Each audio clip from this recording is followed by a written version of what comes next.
Good morning, ladies and gentlemen. It's the press today in your Pan-African television, AFRIQUE Media. Let's kickstart today's edition with the Post newspaper from Zambia. The paper brings to our notice that most areas in Lusaka and Livingstone have been flooded after a downpour, which started Monday night through Tuesday. Livingstone's Southern Province Minister, Josephine Limato's residence has been flooded, forcing her evacuation. The heavy rains is said to have destroyed the footbridge near the Central Police Station. Another report the paper carries is that Italian businessman Antonio Luxi's son Alexandro on Tuesday told the court that Andrew Banda arranged a meeting at the State House to introduce Fratelli Luxi's Limited to ex-President Rupai Banda. Andrew Banda is the former Deputy High Commissioner to India and ex-President Banda's son. Taking you to South Africa, we'll be looking at the famous paper Business Day. The journal takes interest of the fact that African National Congress ANC provincial structures are scrambling to hold leadership nomination conferences ahead of Friday's deadline set by the party and protests from some branches. The ANC nomination process has encountered challenges at branch level since it started at the beginning of this month. The paper also brings to light the fact that South Africa's largest union federations are threatening to bring traffic on Gauteng's highways to a standstill if the South Africa government ignores their pleas to freeze plans to implement the e-tolling system. Read more on Business Day, South Africa.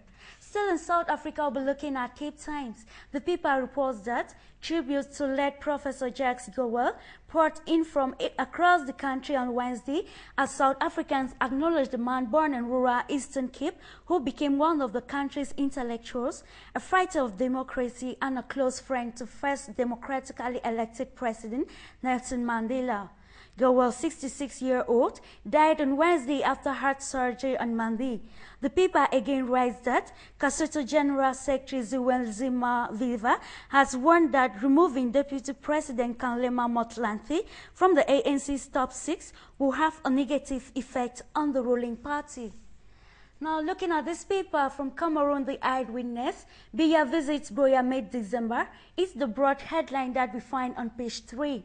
Reliable sources at the presidency of the Republic have hinted that but for last-minute changes or some unforeseen circumstances, Head of State Paul Biya is due to visit Buea mid-December, where he is to preside over the celebrations of the 50 years of Cameroon's reunification. Another revelation is that HIV and AIDS patients are seriously stigmatized in Cameroon. According to statistics following studies in 2010, 81% of patients are being given little attention due to their seropositive status. Get your own copy of the paper if you want to know more. Taking you to Zimbabwe, we're looking at the Zimbabwean newspaper. The paper brings to our notice the fact that Zimbabwe's former ambassador to China and top ZANU-PF member Chris Mutsvangwa has acknowledged that challenging party president and first secretary Robert Mugabe for his position is very dangerous.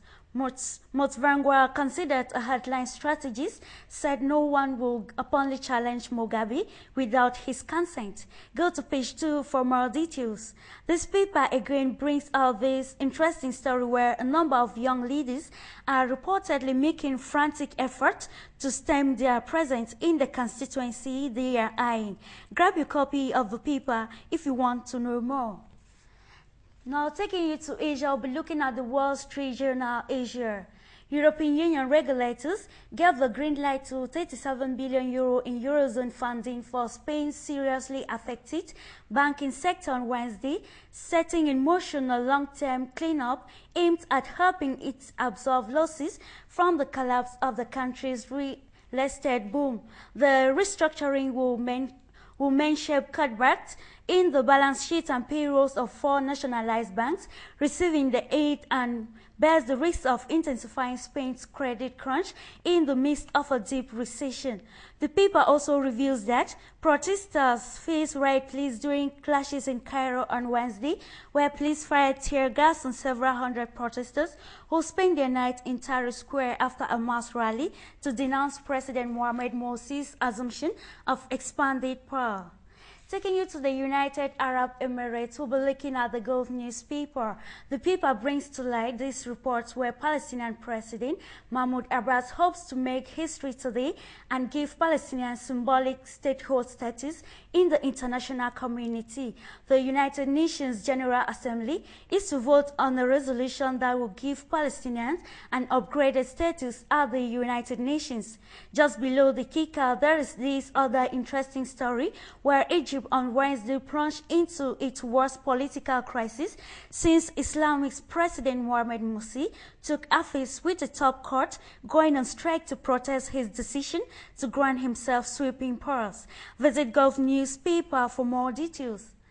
Looking at this Wall Street Journal edition of Europe, the paper cites that the Obama administration has temporarily blocked PLC from obtaining new contracts with the U.S. government, citing a lack of business integrity that resulted in the Deepwater Horizon oil spill. This suspension will prevent BP from acquiring new oil drilling leases until it can prove to meet federal business standards. Another report the paper carries today states that European Union's regulators gave the green light to €37 billion in Eurozone funding for Spain-stricken banking sector. Bankai SA, the largest of the bailed-out lenders, said it will cut its staff's number by over 6,000, close more than 1,000 branches, halt state lendings, and halt state lendings. Read more on the Wall Street Journal Europe for better understanding.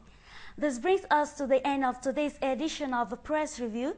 You will know more if you get a copy of the just reviewed papers. Do stay on AFRIQUE Media. Goodbye for now.